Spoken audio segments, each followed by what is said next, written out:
The crystal chandeliers of the Grand Azure Hotel cast prismatic light across white tablecloths as I took my seat at table 17. Not the family table. Not even close to it. I was positioned near the kitchen doors, where the constant swing of servers created a draft that made the candles flicker. "Claire, you actually came," my sister Amanda said, pausing at my table with her new husband Marcus. Her white gown probably cost more than most people's cars. "I'm surprised you could afford the gas money to get here." I set down my water glass carefully. "Congratulations on your wedding, Amanda. Everything looks beautiful." "It should," Marcus interjected, adjusting his designer cufflinks. "This venue charges $30,000 just for the reception space. Not including food, obviously." "Obviously," I said softly. Amanda leaned closer and I caught the scent of her expensive perfume. "Honestly, Claire, I almost didn't send you an invitation. Mom said it would be embarrassing having you here in your... What are you wearing?" "Something from a discount store." I glanced down at my simple navy dress. It was nice, professional, purchased from a regular department store. "It's comfortable." "Comfortable," Amanda repeated, laughing. "Did you hear that, Marcus? Comfortable. Claire, this is a luxury event. People should look sophisticated. Not like they're going to a job interview at a call center." "I think I look fine," I said evenly. Marcus snorted. "Sure. Fine for a Tuesday morning meeting. Not fine for the Grand Azure Hotel. Do you have any idea what the average net worth is in this room?" "I couldn't guess," I replied. "Let's just say you're bringing down the average considerably," Amanda said, then swept away toward the family table where my parents sat with her in-laws. The first course arrived. A delicate arrangement of seared scallops with microgreens and some kind of foam I couldn't identify. It was beautifully plated. I ate slowly, watching the servers move with practiced precision through the room. "Claire." My mother's voice carried across 3 tables. She was waving me over, her diamond bracelet catching the light. I walked over carefully, aware of eyes following me. "Yes, Mom. We're taking a family photo." "Well, the immediate family." She gestured to where Amanda, Marcus, Dad and Marcus's parents were gathering. "You can wait here." "I'm immediate family," I said quietly. "Oh, sweetie." Mom patted my arm. "You know what I mean. The people who actually contributed to this event. The people who matter in Amanda's life. You understand, don't you?" I nodded and stepped back. Through the camera lens, I watched my family smile and pose, a perfect portrait of success and celebration. The photographer didn't even glance my way. When I returned to my table, I found my father standing there, examining the place setting. "Claire, we need to talk about something," he said. "What is it, Dad?" He sat down in the chair across from me, something he'd never done at a family event. Usually he avoided me entirely. "Your mother and I have been discussing your situation." "My situation?" "Your financial situation. Your life situation. All of it." He folded his hands on the table. "We're concerned." "Concerned about what?" "About your future. You're 32 years old. You work some entry-level job at an office we can't even remember the name of. You drive a 7-year-old sedan. You live in a rental apartment." He counted these off like they were crimes. "Meanwhile, Amanda has built a real life. Real success." "I'm happy with my life," I said. "Happy?" He frowned. "Claire, happiness isn't the point. Achievement is the point. Contribution is the point. Look around this room. These are successful people. Doctors, lawyers, entrepreneurs, executives. What are you?" "I'm an analyst," I said. "An analyst." He said it like the word tasted bad. "That's what unsuccessful people call themselves when they don't have a real title." "What do you actually do, Claire?" "I analyze data and make recommendations." "For who?" "Some tiny company no one's heard of." "Something like that." He shook his head. "Your mother and I didn't raise you to be mediocre. We raised you to achieve. But you've consistently disappointed us. Do you know how embarrassing it is when people ask about our daughters? Amanda's a marketing executive married to a commercial real estate developer, we say. And Claire does something with computers." "I'm sorry you're embarrassed," I said. "Sorry isn't enough. Action is what matters. We've decided to cut you off completely." I blinked. "Cut me off from what?" "From the Family Financial Support Network." No more birthday checks. No more Christmas gifts. No emergency fund access. You're on your own. Maybe tough love will motivate you to actually make something of yourself. I haven't asked you for money in 10 years, I pointed out. That's not the point. The point is that you're not trying. You're settling. And we won't enable that anymore. He stood up. Now please try not to embarrass us further tonight. Don't talk to Amanda's in-laws. Don't mention what you do for work if anyone asks. Just stay at your table and eat quietly. He walked away. I sat there for a moment, then picked up my fork and continued eating. The scallops were excellent.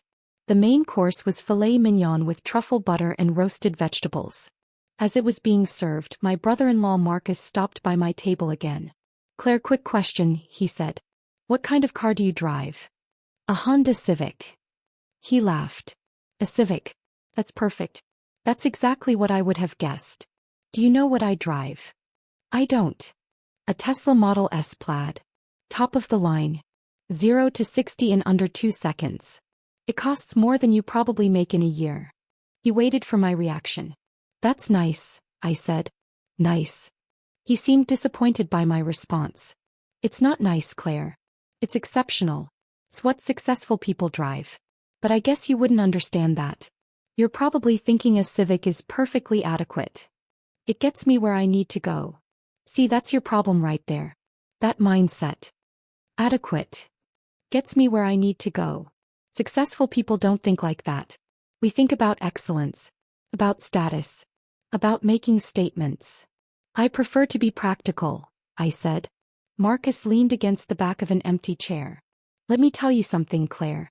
Amanda almost didn't invite you tonight. Did you know that? She mentioned something about it. She was worried you'd make her look bad. Having a sister who's basically, well, let's be honest, who's basically poor. Reflects on her, you know? People judge you by your family. I'm not poor, I said evenly. Oh, come on. You're eating at table 17. Do you know where that is in the hierarchy? That's the we had to invite them but don't want them too close table. That's the pity table. I see. And let me give you some advice from someone who's actually made it in the world. If you want people to respect you, you need to show success. Dress better. Get a better car. Move to a better neighborhood. Fake it till you make it, you know? I'll keep that in mind, I said. He patted the table. Good talk. Oh, and maybe don't order dessert. I saw it on the menu. It's a $40 chocolate souffle. Probably more than you'd want to spend on a single course. I watched him walk away, then took another bite of my steak. It was cooked perfectly, medium rare with a pink center. Amanda appeared as dessert was being served. Claire, we're going to do the cake cutting soon. Please don't get in any of the photos. I've instructed the photographer to focus on people who actually look like they belong here. Understood, I said. And honestly, after dinner you can probably leave early. You've shown up, you've been seen, that's enough. I'm sure you're not comfortable here anyway. This isn't really your world. What is my world? I asked. He thought about it. I don't know. Cheap restaurants? Bargain shopping? Netflix and microwave dinners? Whatever it is, it's definitely not 5-star hotels and luxury weddings. You're probably right, I said quietly. I know I'm right. Look, I'm not trying to be mean, Claire. I'm being honest. You and I are just different. I'm ambitious. I want the best. You're content with less. That's fine for you, but it means we don't really have much in common anymore. She started to walk away, then turned back. Oh, one more thing.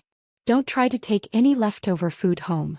The hotel staff has been instructed about portion control and waste management. Besides, it would look really tacky. I nodded and she left. The cake cutting happened without me. The bouquet toss happened without me. The first dance, the toasts, the special moments. I watched them all from table 17 near the kitchen doors, eating my $40 chocolate souffle slowly. It was around 9:30 when my mother came over with my Aunt Susan and Uncle Richard. Claire, your aunt and uncle were just asking about you, Mom said in that tone that meant she was annoyed she had to acknowledge my existence. Hi Aunt Susan, Uncle Richard, I said. Claire, we haven't seen you in ages. Aunt Susan hugged me. How are you doing? I'm well, thank you. We were just asking your mother about your life. She said you work in an office. That's right. Doing what exactly? Uncle Richard asked. My mother interrupted. Something with data entry, I think. Nothing too exciting. Susan, Richard, you should try the champagne. It's from France. $25 a glass. Data analysis actually, I corrected gently. Right, Mom said dismissively. Anyway, Claire has a nice little life. Nothing spectacular, but she seems content. Don't you, dear? I'm content, I confirmed. Aunt Susan looked uncomfortable. Well, that's what matters, isn't it? Being happy. If you say so, Mom replied. Though I've always thought achievement matters more than happiness. But maybe that's just me. Maybe some people are meant to be followers rather than leaders. Mom, I started. It's fine, Claire. We all have different levels of capability. You found your level. There's no shame in that. He smiled at my aunt and uncle. Come on, let me introduce you to Marcus's parents. They own a development company worth $50 million. They walked away. I finished my soufflé. Around 10 o'clock, as the dancing was in full swing, my father approached with my sister's father-in-law, Mr. Thompson. Claire, this is Robert Thompson, Marcus's father, Dad said. Nice to meet you, I said, standing politely. Mr. Thompson shook my hand with a grip that seemed designed to demonstrate dominance. Your father tells me you work in data analysis. That's correct. Which company? I hesitated. It's a small firm. You probably haven't heard of it. Try me. I know most of the business landscape in this city. I'd rather not talk about work at a wedding, I said diplomatically. Dad frowned. Claire's always been secretive about her job. Probably because it's nothing to brag about.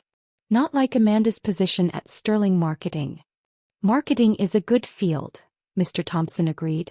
Real influence, real impact. Data analysis, though, that's more of a support role, isn't it? Behind-the-scenes stuff. Someone has to do it, I said. True. The world needs worker bees, not just queens. He chuckled at his own joke. But tell me, Claire, what are your career goals? Where do you see yourself in 5 years? I'm happy where I am.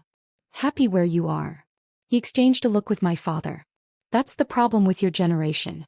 No ambition. In my day we were always pushing forward, climbing higher. Now everyone just wants to be happy at their mediocre jobs. Maybe happiness is a worthy goal, I suggested. Happiness is what happens when you achieve something meaningful, Mr. Thompson said. Not what you settle for when you can't achieve anything at all. Dad nodded along enthusiastically.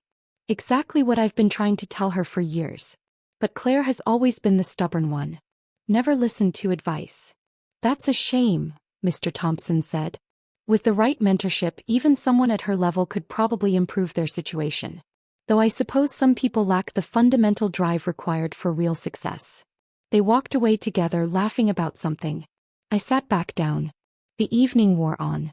More relatives stopped by to ask what I did for work, where I lived, what my plans were.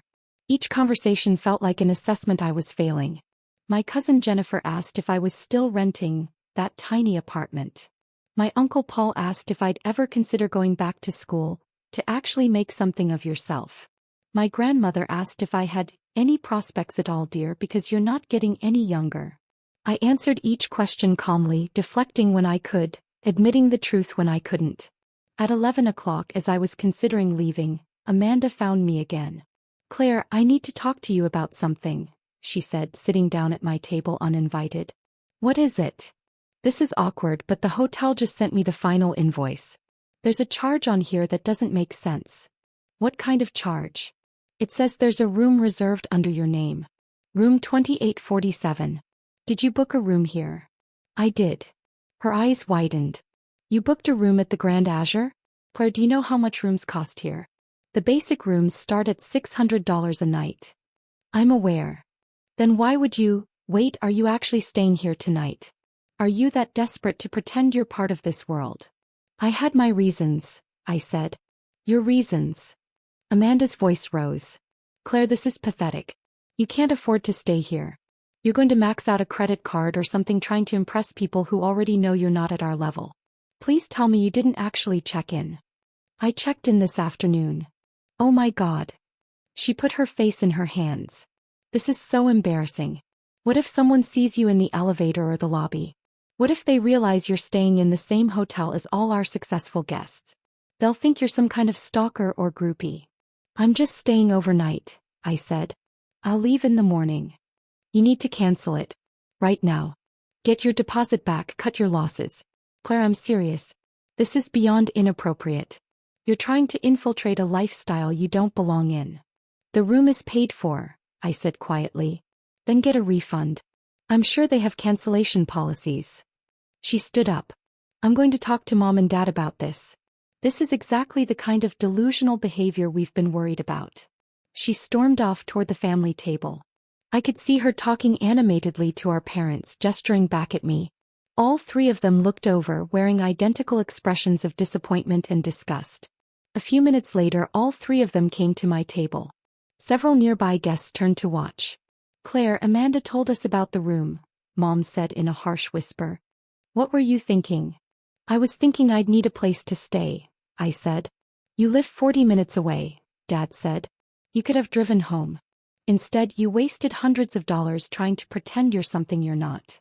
I wanted to stay at the hotel, I said simply. This is exactly what we're talking about, Mom said. This kind of irresponsible financial decision-making. This is why you're stuck where you are in life. You spend money on things you can't afford instead of investing in your future. Amanda crossed her arms. I want you to cancel that room right now. This is my wedding and I won't have you embarrassing me by pretending to be a guest at a luxury hotel. I am a guest at a luxury hotel, I pointed out. I'm staying here. You're crashing here, Amanda corrected. There's a difference. Real guests belong here. You're just playing dress up. I think I'll keep my room, I said. Dad's face reddened. Claire Elizabeth Williams, you will cancel that room immediately, or we will call the hotel management ourselves and have them remove you from the premises. On what grounds? On the grounds that you can't afford to be here and you're clearly having some kind of mental break thinking you can just... Is everything all right here? We all turned. A man in an immaculate black suit had approached our table.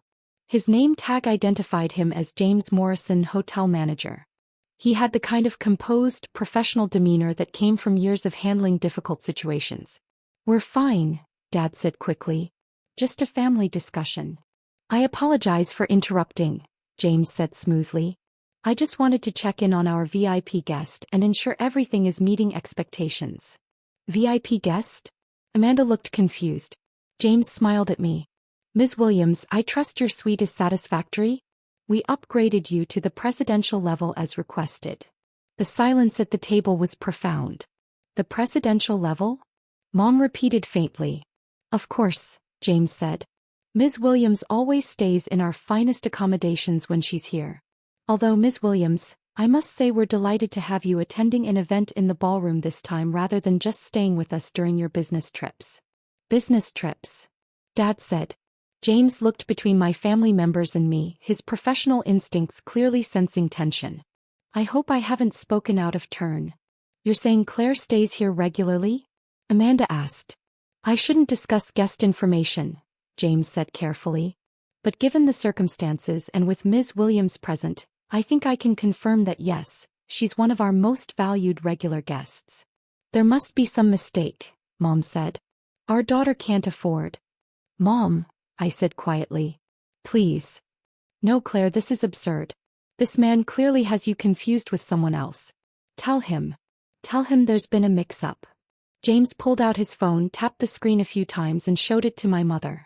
This is Ms. Williams's profile in our guest management system. Is this not her? Mom stared at the screen, then at me. I don't understand. Perhaps we should discuss this elsewhere, I suggested. No, Amanda said sharply. We're discussing this right here.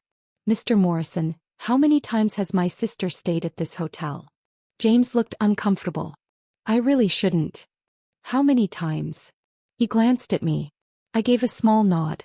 According to our records, Ms. Williams has stayed with us 73 times over the past 4 years. She maintains an annual membership in our Diamond Elite program, which requires a minimum spend of $200,000 per year in room rates alone. Amanda actually stumbled backward. $200,000? That doesn't include dining, spa services, or event space rentals, James added. Ms. Williams, your family seems surprised by this information. I apologize if I've created any awkwardness. It's fine, James, I said. Wait, Dad said, his voice strange. Event space rentals? We really should discuss this in private, I said, standing up.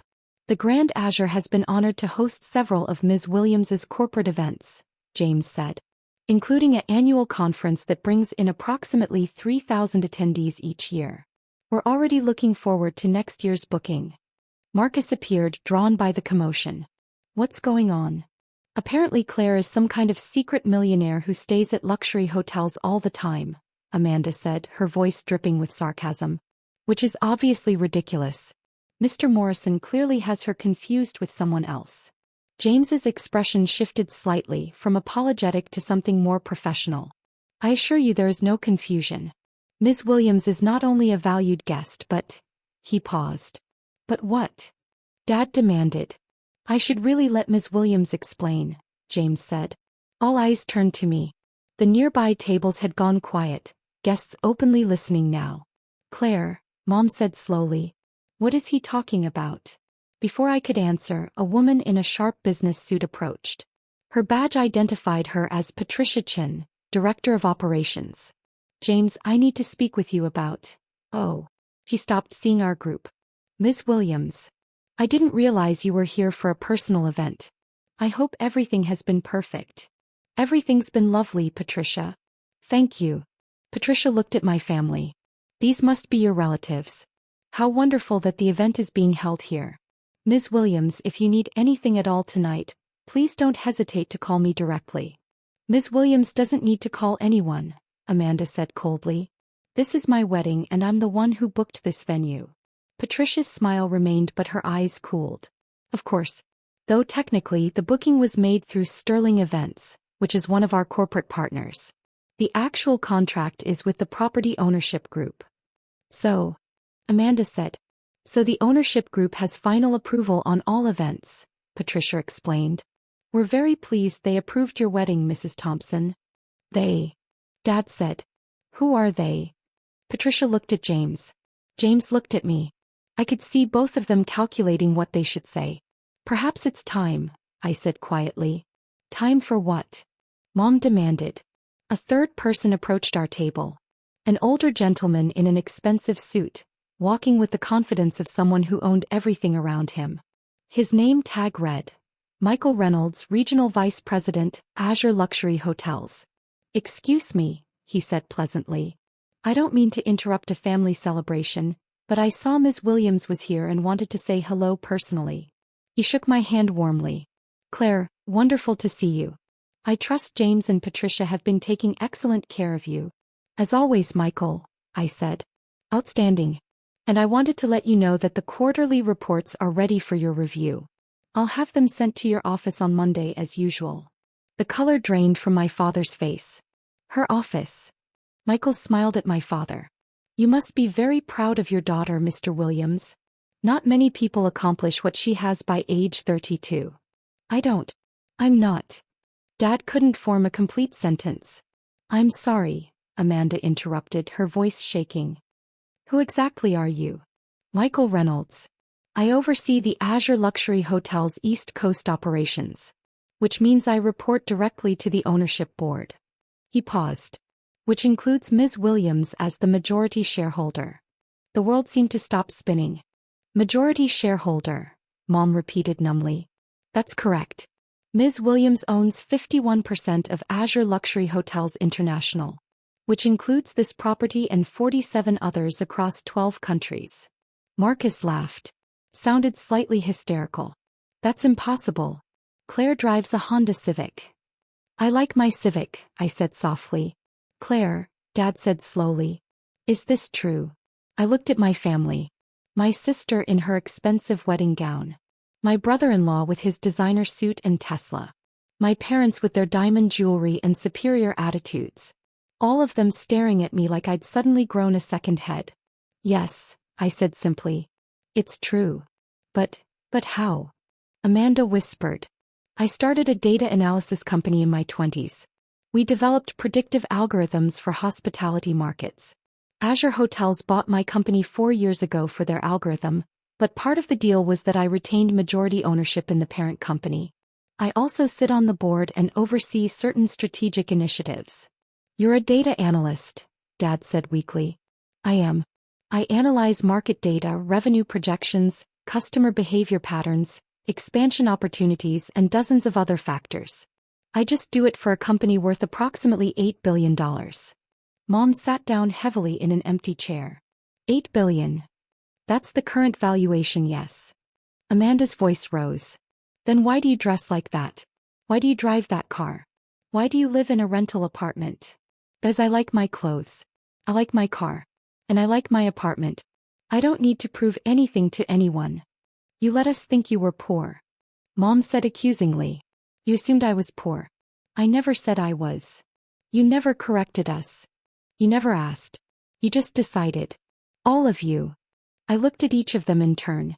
You decided I was a failure because I didn't perform success the way you wanted me to. I was content with that. I didn't need your approval. But you embarrassed us. Dad said. I embarrassed you by not living up to your arbitrary standards. That's different. James cleared his throat. Ms. Williams, about the wedding event tonight. Given the circumstances, should we proceed with the standard post-event protocols? What protocols? Amanda asked nervously. The event was booked at our standard rate, Patricia explained. 15% discount through Sterling Events. However, when a majority shareholder's family member is involved, we typically apply a family courtesy adjustment. A courtesy adjustment? Marcus said hopefully. Yes. We charge full rate. No discounts. No deferrals. Full payment due within 30 days instead of our usual 60-day payment plan option. Amanda's face went pale. But the invoice you sent earlier was the discounted amount. $30,000 for the space, plus catering plus service fees. With the family courtesy adjustment, the total comes to $42,000. Due in full by December 1st. That's in 30 days. Marcus said. Yes, sir. We can't pay that much in 30 days. We were counting on the payment plan. Patricia's smile remained perfect. I understand. Unfortunately, the policy is quite clear when family members of the ownership board are involved. We maintain strict standards to avoid any appearance of preferential treatment. Dad stood up. Now wait just a minute. Claire, you can't let them do this. You're on the board. You can override this policy. I could, I agreed. But why would I? Because we're your family. My family. The family that put me at table 17. The family that told me I was an embarrassment. The family that said I couldn't afford the dessert. The family that was ashamed to have me in their photographs.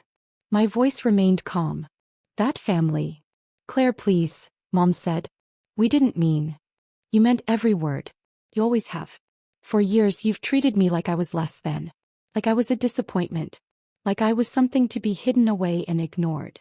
We just wanted you to succeed. Dad protested. I did succeed. You just never bothered to notice because my success didn't look like what you expected. Amanda stepped forward. Claire, I'm sorry.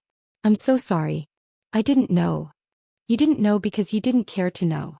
You made assumptions and never questioned them. But we're family, Mom said desperately. Are we? Because family usually doesn't treat each other the way you've treated me. Michael cleared his throat. Ms. Williams, I hate to interrupt, but there's another matter. The annual board meeting is next week and we need to finalize the venue. You mentioned possibly hosting it here. I did. But given tonight's experience, I'm thinking we might choose a different property. Perhaps the Azure Monte Carlo. Excellent choice. That would mean approximately 800 guests, correct? Board members, executives, and their families. That's right. We'll make arrangements immediately. The Monte Carlo booking would generate approximately $2 million in revenue for that property. Dad's face went even paler. $2 million? Claire, you can't take that away from this hotel. Think of the local economy. The jobs. I am thinking of them. I'm thinking they deserve a hotel owner who isn't being actively insulted by her own family in the ballroom. James's phone buzzed. He glanced at it. Ms. Williams, I'm being informed that several guests are asking about room bookings for future events. Apparently word has spread about who you are. Should I process these at standard rates or?